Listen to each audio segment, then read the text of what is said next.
Boa noite, pessoal. Oi, pessoal. A hora que eles começarem a entrar, Prontos aqui começaram a para o entrar. culto do Evangelho no Lar. Desculpando-nos aí com o pequeno atraso. Gente, nós tivemos um pequeno problema, um probleminha de conexão, mas já foi resolvido e nós podemos agora iniciar o culto.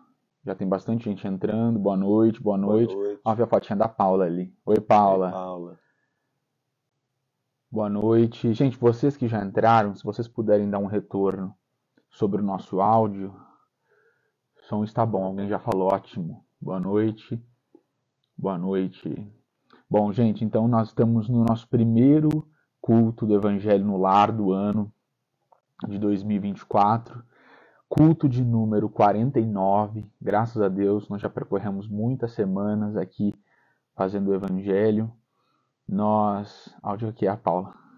Bom, gente, e nós seguiremos na mesma dinâmica do ano passado, percorrendo o texto do Evangelho segundo o Espiritismo, de forma sequencial, passando pelo que os espíritos estão nos dizendo, e juntamente a Kardec. Hoje nós estamos no item 15 das instruções dos espíritos do capítulo 13. Faz algumas semanas que nós estamos no capítulo 13, é um capítulo longo, e a gente continua nele. Quer falar alguma coisa, querido? A mensagem foi dada por um espírito protetor na cidade onde nasceu Allan Kardec, Lyon, em 1861. Bom, gente, então antes de nós começarmos, como é de costume, nós vamos fazer uma prece para nós nos acalmarmos, pedirmos o auxílio de Jesus e depois a gente entra propriamente no texto.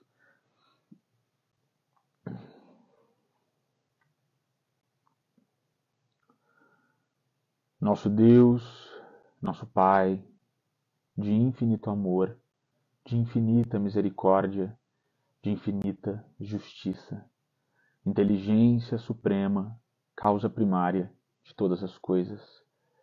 Em nome de Jesus, o nosso divino amigo, nós iniciamos aqui o culto do Evangelho no lar, rogando sempre, Jesus, pelas tuas bênçãos, rogando, Mestre, pela tua presença em nosso meio, implorando, Jesus, para que os nossos espíritos sejam capazes, na noite de hoje, de registrar a presença do teu Santo Espírito.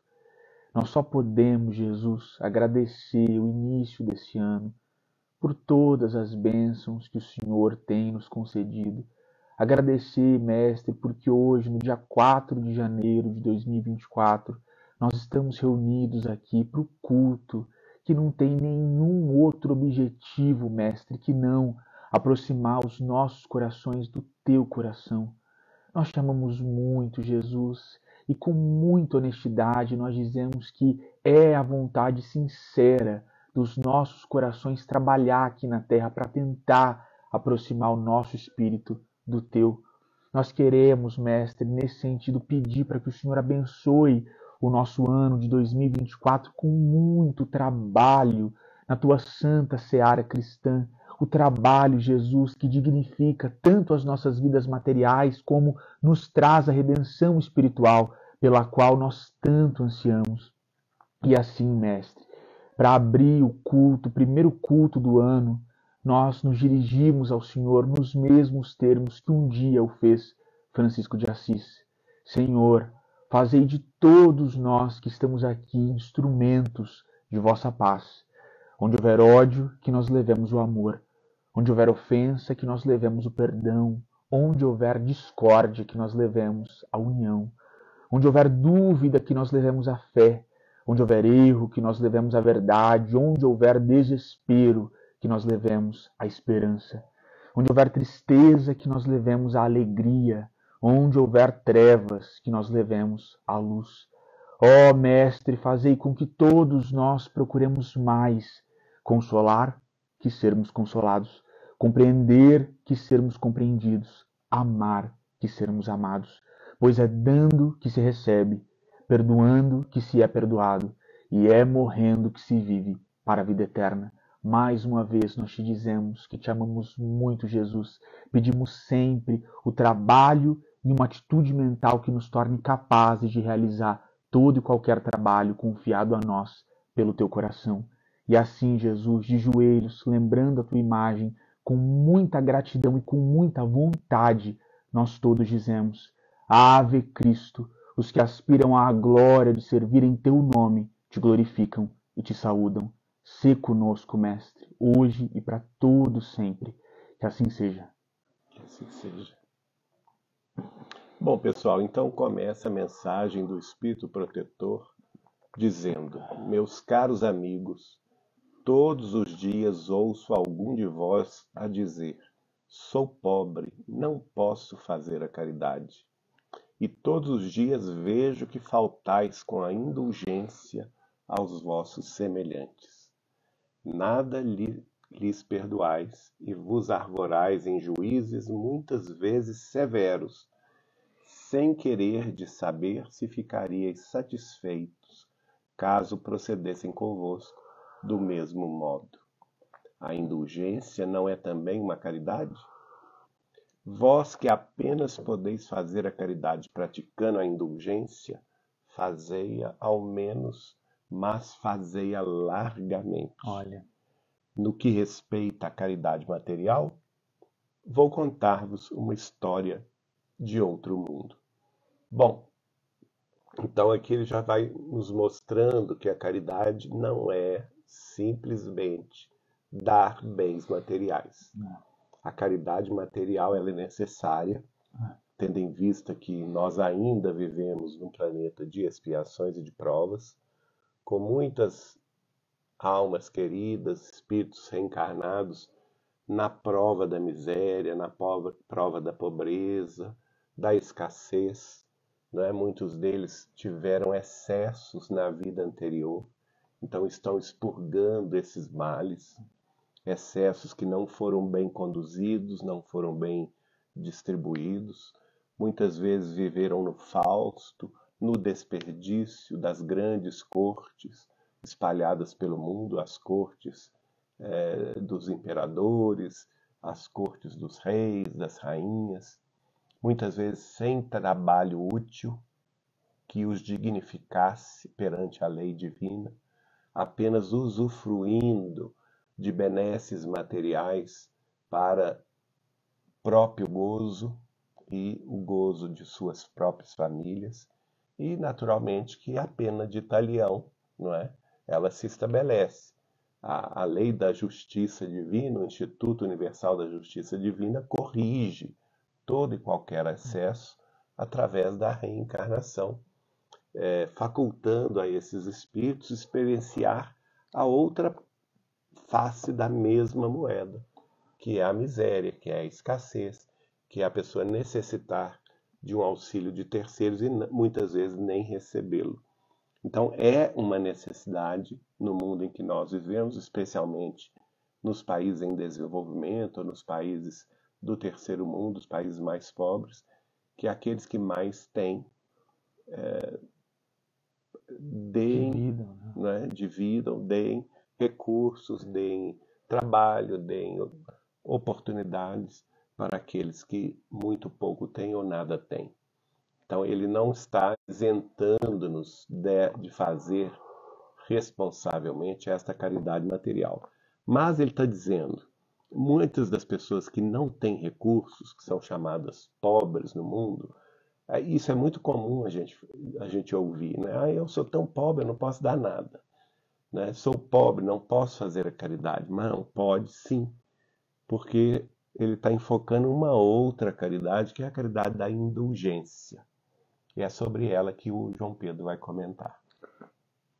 Pessoal, quando eu estava vendo o Geraldinho aqui, lendo a mensagem, o início da mensagem do Espírito, eu me lembrei de uma questão que Kardec faz aos espíritos e da resposta dos espíritos, mas antes de falar dela, eu quero comentar essa questão de pessoas que, por não terem muitas possibilidades materiais, acreditarem que não poderiam ou não deveriam ou não precisariam fazer a caridade.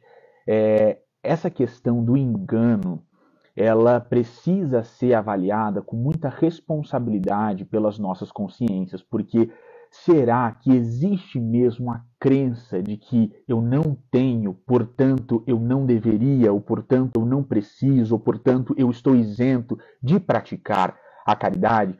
Porque a gente às vezes sente uma certa honestidade em afirmações como essa, mas Kardec, sendo perspicaz como ele era, ele perguntou para os espíritos, na questão 632, se as pessoas que estão encarnadas aqui, os espíritos encarnados na Terra, estando encarnados num mundo de provas e expiações, não poderiam cometer o mal achando que eles estão cometendo o bem. Se nós não poderíamos, assim, ter uma admissão da realidade tão subvertida, tão distorcida, que nos levaria, por exemplo, a isso. Olha, eu não tenho possibilidades, então eu estou isento do dever de praticar a caridade. E os espíritos respondem a Kardec justamente o que o espírito aqui trouxe, que a gente precisa aplicar a máxima de Jesus: fazei ao próximo aquilo que vocês gostariam que o próximo lhes fizesse. E ele fala, no final os espíritos respondem a Kardec no final dessa questão: não vos enganareis.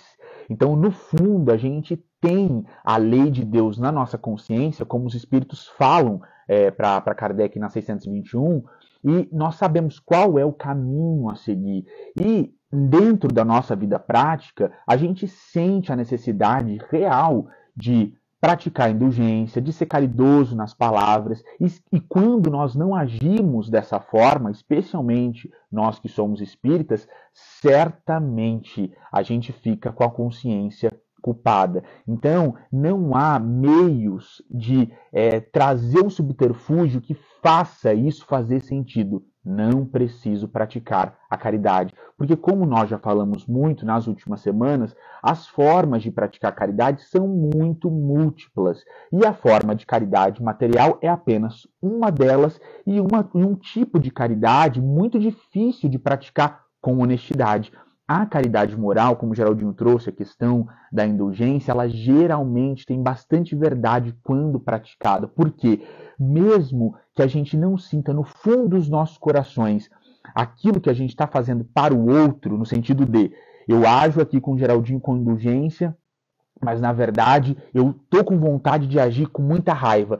Mas só de segurar a raiva, só de ir contra esse instinto, só de deixar de manifestar um sentimento negativo no mundo, nisso você já está trabalhando para controlar o seu espírito. Então a caridade moral, ela é sim muito meritória, e ela tem a capacidade, como Emmanuel nos traz no livro Pensamento e Vida, de ajudar a percorrermos um caminho que vai fazer nós todos termos quando a gente recebe um input de informação, um recebimento mais positivo das emoções. E nessa, eu estou com vontade de agir com raiva, mas eu ajo com indulgência. Eu estou com vontade de ser muito colérico, mas eu ajo com indulgência. É aquela coisa, água mole, pedra dura, tanto bate até que fura. No futuro, com muita disciplina e trabalhando para controlar os nossos impulsos, no exercício da caridade moral, certamente a gente vai estar construindo um futuro mais feliz e trabalhando para a aquisição de instrumentos espirituais e de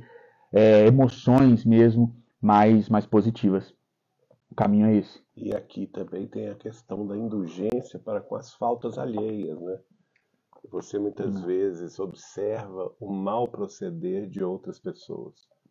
E é instintivo, você vai comentar, você vai criticar, você vai muitas vezes condenar, quando aqui ele está nos pedindo para não apenas fazer a caridade da indulgência, mas fazê-la largamente. Ou seja, isso é uma coisa que a gente ainda tem que aprender muito, né?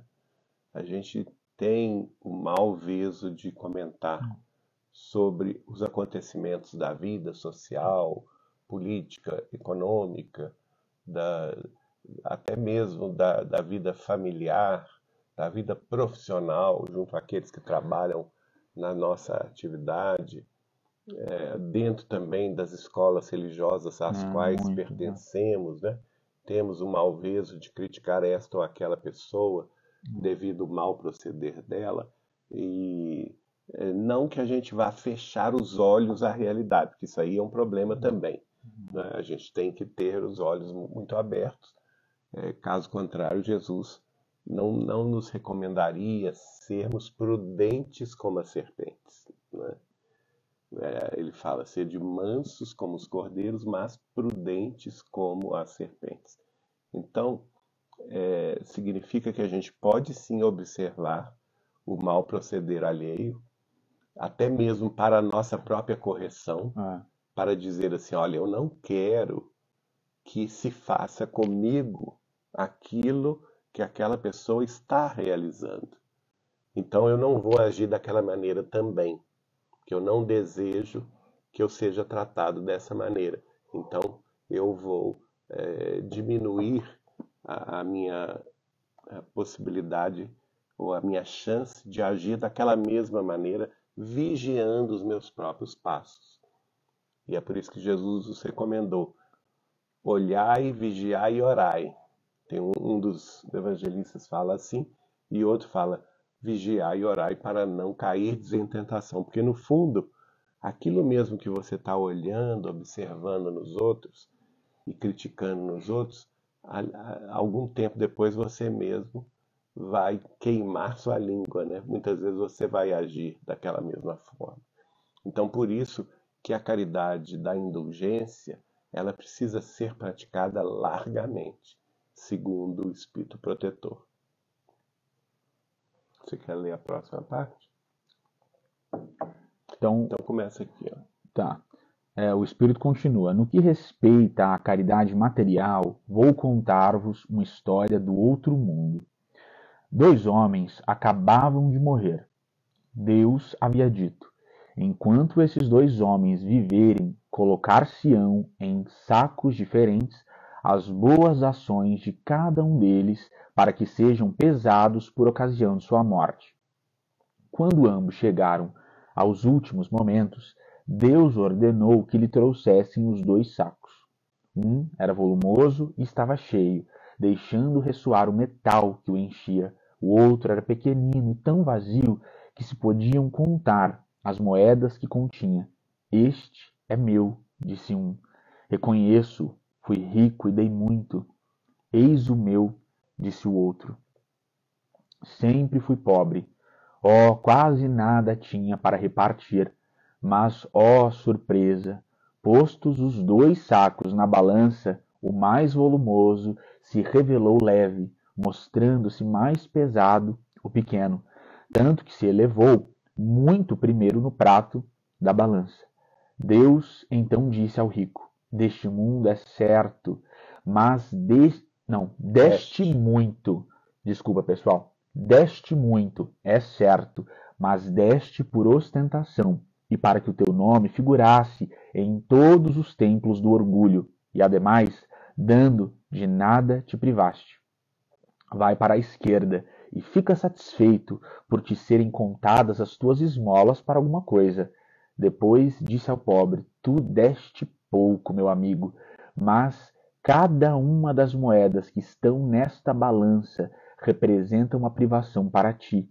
Não deste esmolas, entretanto praticaste a caridade, e o que vale muito mais, fizeste a caridade naturalmente, sem refletir que isto te fosse levado em conta. Foste indulgente, não julgaste o teu semelhante, ao contrário, desculpaste todas as suas ações. Passa à direita e vai receber a tua recompensa.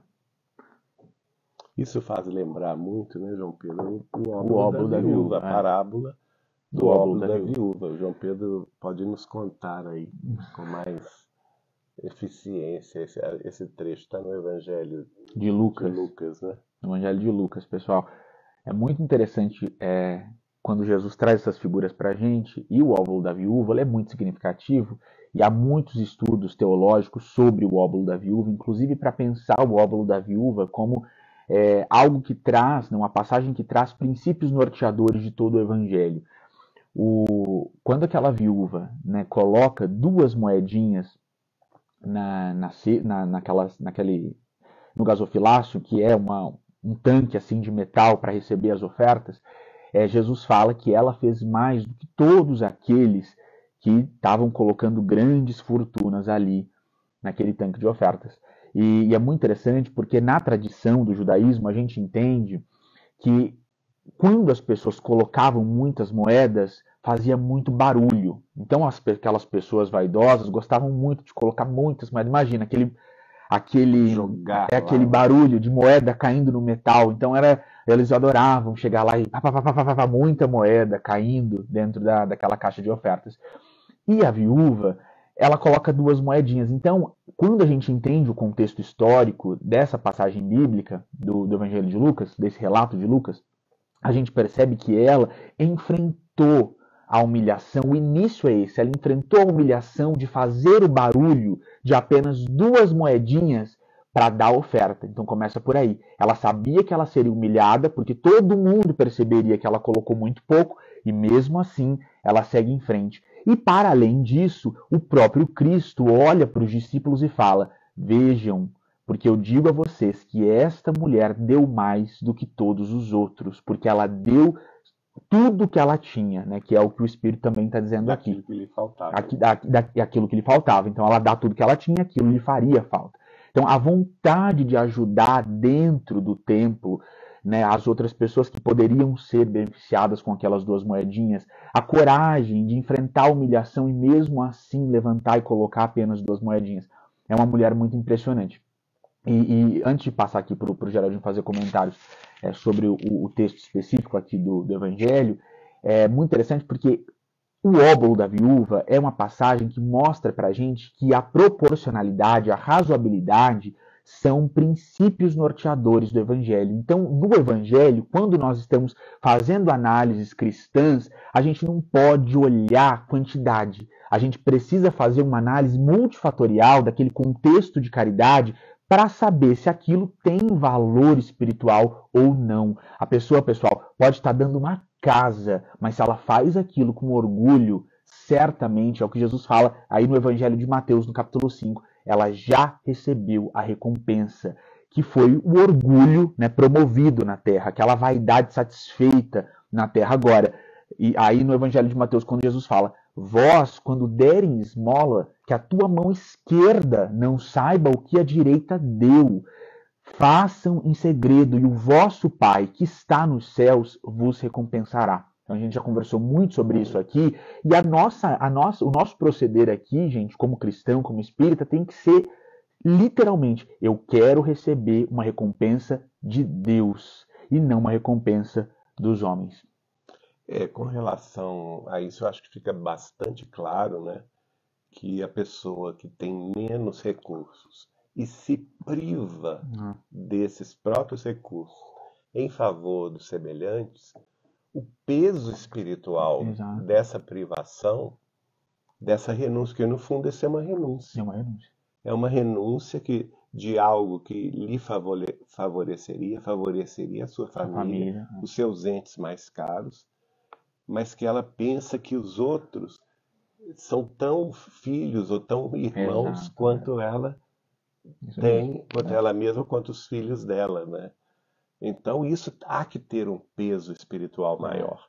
Daí essa figura de linguagem, aliás, não de Lindo, né, linguagem, isso mas aqui é. de imagem tão magnífica deste caso que o Espírito Protetor contou, dessa balança fictícia, que a gente sabe que é uma figura para nos ensinar que o peso espiritual ele existe como padrão ou parâmetro do Instituto Universal da Justiça Divina, diferentemente das questões da nossa justiça humana, que analisa apenas fatos, vamos dizer assim, concretos. Bom, com relação a outro ponto, que é aquele que deu muito, mas ele era muito rico, e deu por orgulho, olha só, o fato dele ser rico não o desmerece. Exato. Né? Nós temos que separar aqui duas coisas. O que o desmereceu perante Deus no episódio é que ele deu com ostentação, ele deu muito, de fato. Tanto é que a bagagem dele, né, o recipiente onde se acumulou todas as suas doações era gigante, era grande, pesado, Facão, né, grande. né? Só que quando foi colocado na balança do peso Aí que espiritual, tá. é interessante que ele fala assim, ele era tão leve Né? que a balança subiu lá em cima. Exatamente. Achei É interessante a essa imagem. figura. Ou seja, não tinha peso espiritual nenhum. Ah, Era como uma pluma. hum, Mas por que isso? O próprio Espírito explica. Ó surpresa! Postos os dois sacos na balança, o mais volumoso se revelou leve, é. mostrando-se mais pesado o pequeno, tanto que se elevou muito o primeiro, o mais volumoso, no prato da balança.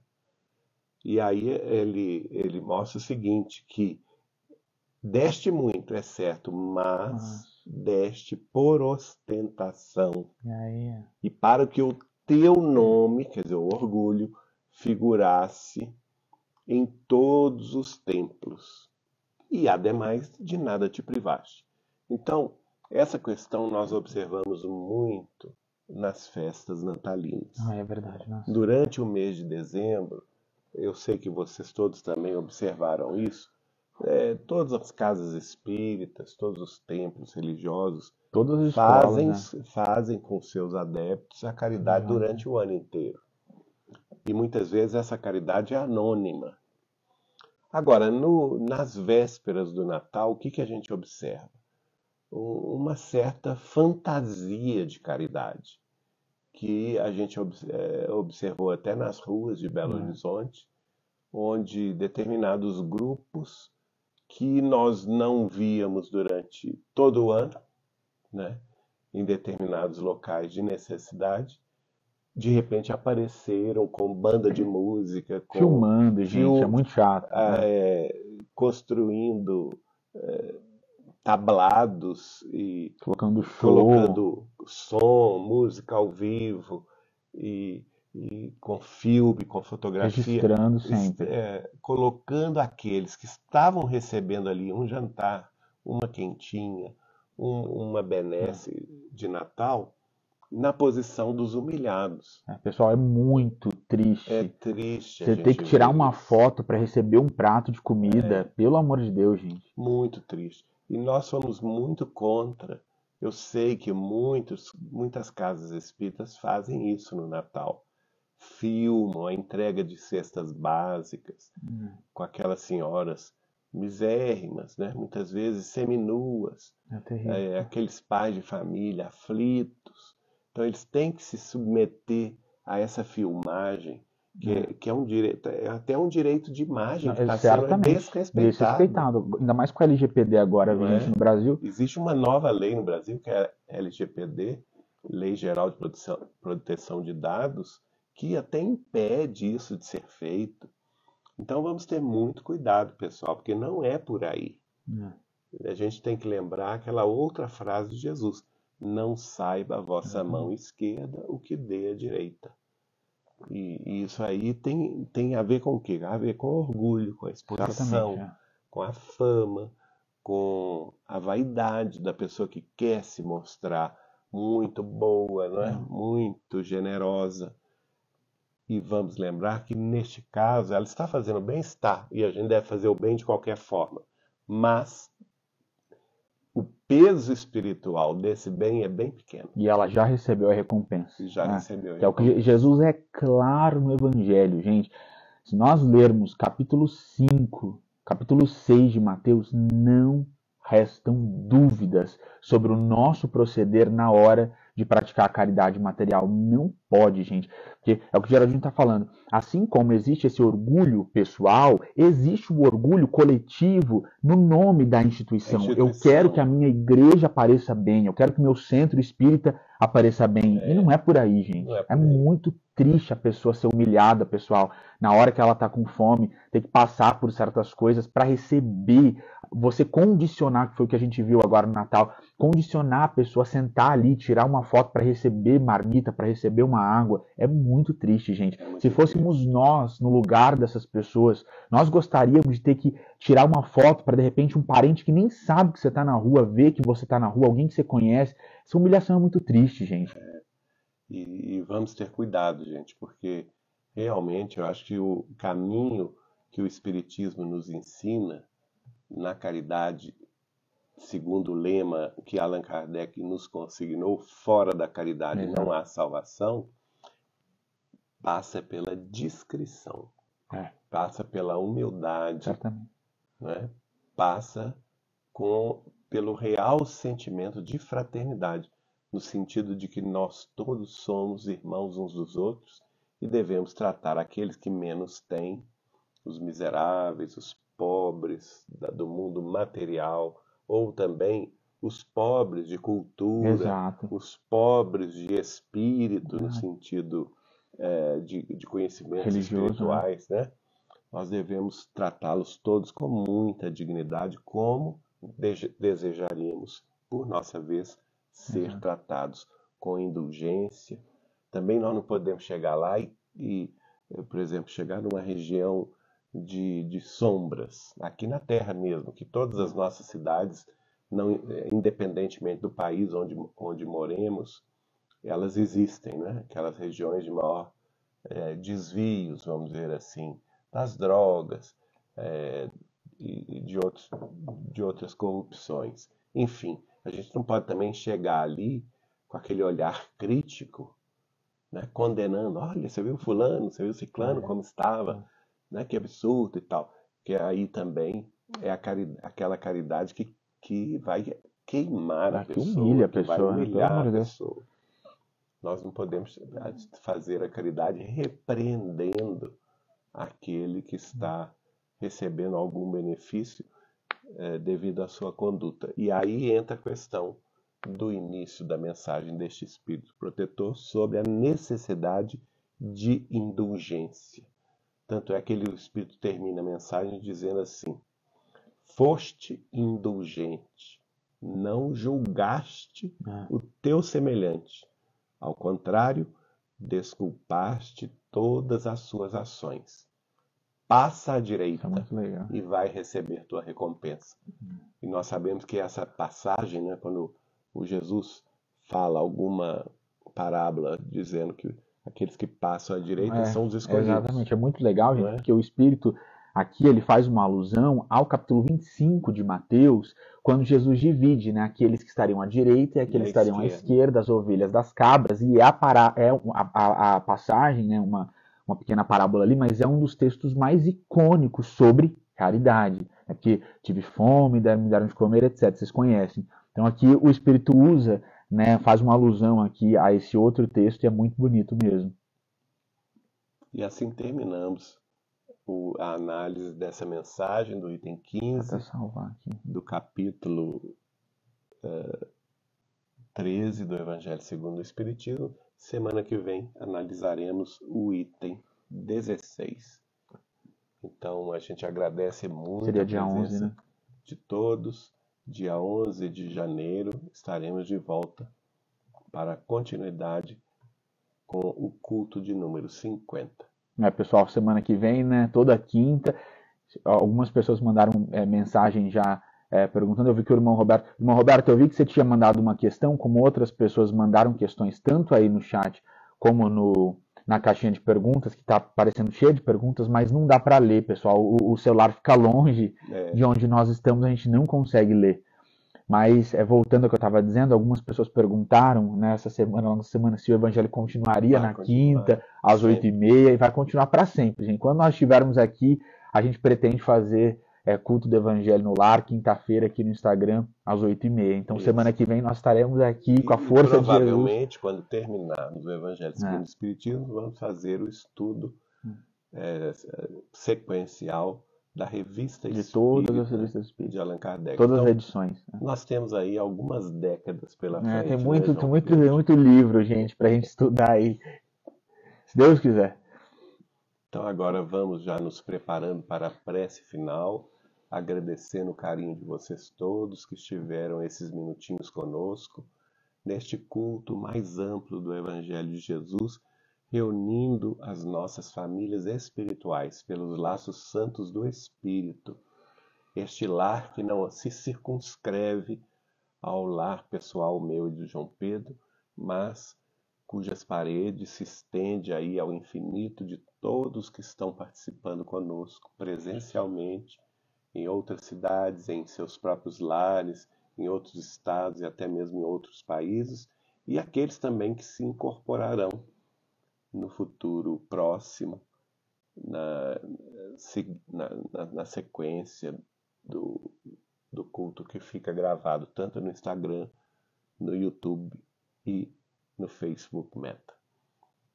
E terminando este 49º culto do Evangelho de Jesus em nosso lar, nós temos que agradecer as bênçãos de Deus, nosso Pai de infinito amor e caridade, que nos concedeu a oportunidade de viver. E esta oportunidade gloriosa, este tempo de Deus que nós estamos todos no Ocidente chamando de ano de 2024, que se iniciou há poucos dias.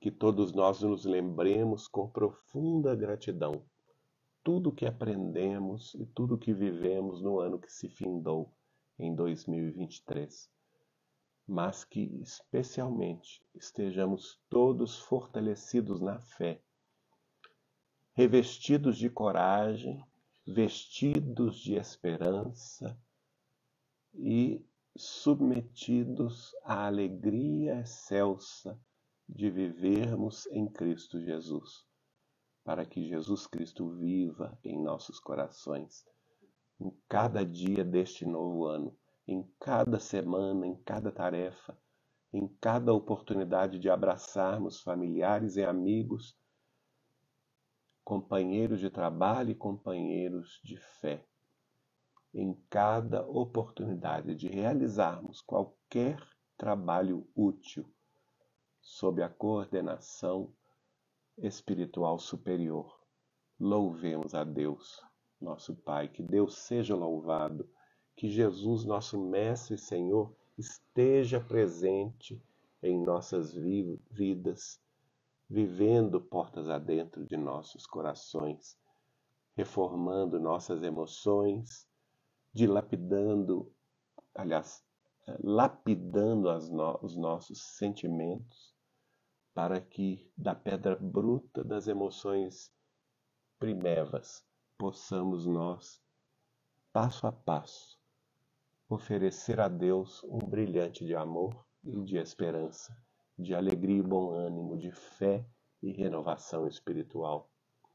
Que possa nossa Mãe Santíssima Maria de Nazaré também abençoar-nos, Mãezinha nossa, nesse novo ano que se inicia, abençoando as tarefas e especialmente, Senhora nossa, abençoando as tarefas de caridade que cada um de nós puder fazer em seu nome, em nome de seu Filho Jesus e em nome de Deus. Que sejamos inspirados por teu bondoso coração, que tua misericórdia esteja presente em nossas vidas e em nossas relações, para que tu estejas conosco como nós contigo. Todos juntos neste grande abraço de fraternidade e amor, solidariedade e esperança, fraternidade e justiça. Que Deus seja louvado, hoje, agora e sempre. Assim seja. Assim seja. Graças a Deus, que maravilha. Bom, gente, então a gente se encontra aqui na semana que vem, na quinta-feira que vem, às 8h30 da noite.